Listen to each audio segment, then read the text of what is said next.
welcome to my review video. My name is Oyinda Molashosonya. I am a blogger, a self-certified bibliophile. Bibliophile means someone who's a book lover.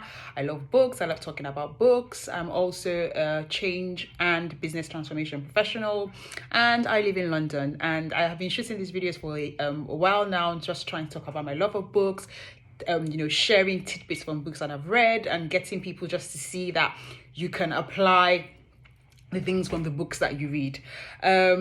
Today I'm going to be sharing some tidbits from a book I've read. If you follow my page, you know that in January 2021, I did a series on Atomic Habits by James Clear.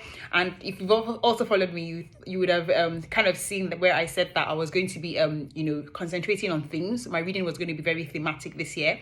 And so continuing on the theme of habits and building good habits, the book I'm going to be reviewing today is also going to be talking about habits, and I think if you follow my page, you would have seen me talk about the book. The book is called Kaizen by Sarah Harvey.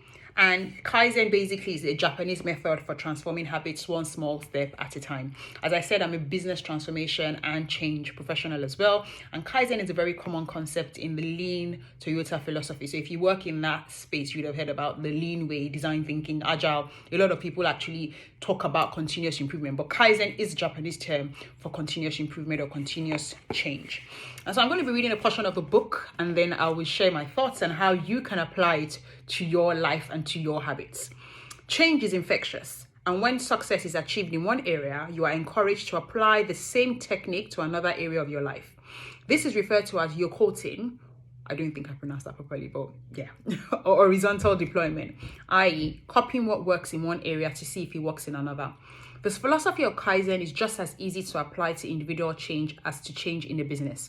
It is about setting long-term, medium-term, and short-term goals, then thinking of small incremental adjustments you can make to work towards these goals. Coimbra argues that if you adopt the philosophy of continuous improvement, you will always be looking for ways to do better, even if it is only improving small things on a daily basis. We can see that the long-term evolution of our society as human beings is one of continuous progress.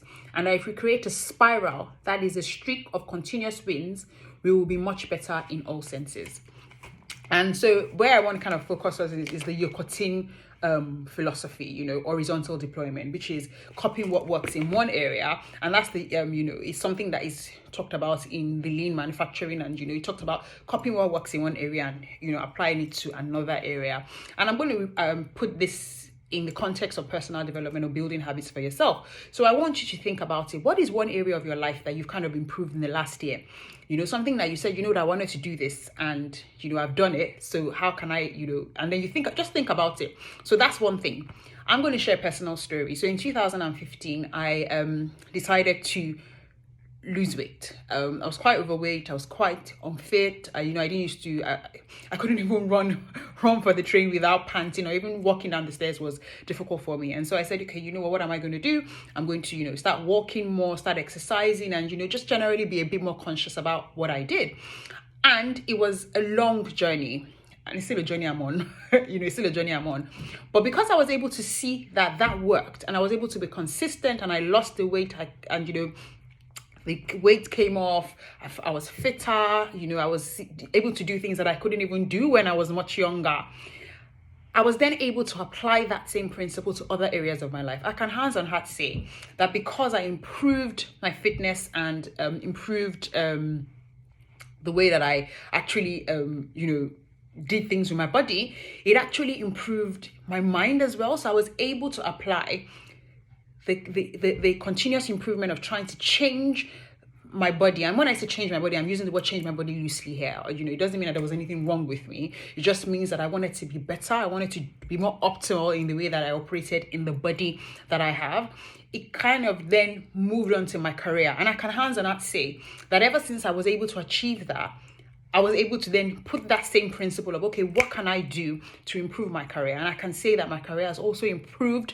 I'm not saying I'm where I want to be. I still have a lot to do. And as I said, it's continuous. I'm going to continue, striving for that. It's also kind of evolved and, come over into how my intellectual improvement as well. It's improved to how I look at how I do things in my family. So basically, all of my long stories I'm talking about is there anywhere in your life where you experienced an improvement, or anything that you've done, or anywhere you built habits? If you built a prayer habit, it's possible that you'll be able to build a fitness habit. When I was doing the series last month, I talked about habit stacking. There were a couple of terms. If you haven't watched that, you can go back to my page and look at those videos. If you've been able to improve one part of your life in a small way, if you said, okay, I'm going to start praying more, and after they pray more, you can see that you can move that to another area of your life. You say, I want to read more. Sorry, I'm going to use reading. Or I want to get out more. I want to meet more people. I'm trying to look for more interesting things to do. You can now say, okay, if I want to meet more people, okay, so maybe one day I'm just going to say hello to someone on LinkedIn, on Instagram or something. So you look for ways to actually change your life in a small way. Look for one thing that you've done that you've improved, and see, can you replicate that same thing in another part of your life? And you would see that it actually does help. Take it small, take it something very, very tiny, and that's what the book talks about. So those are my thoughts, and the action I want to leave with you today is look for one area of your life where you've made an improvement, where you've made a positive change, and see how you can replicate that in another area of your life, and how you can build better habits in another part of your life. Thank you very, very much for watching. If you're watching this on my YouTube channel, please don't forget to subscribe, like. If you're watching this on my Instagram, on my IGTV, please follow or share with anyone you think might find useful. Thank you so much, and see you hopefully on my next video. Thank you.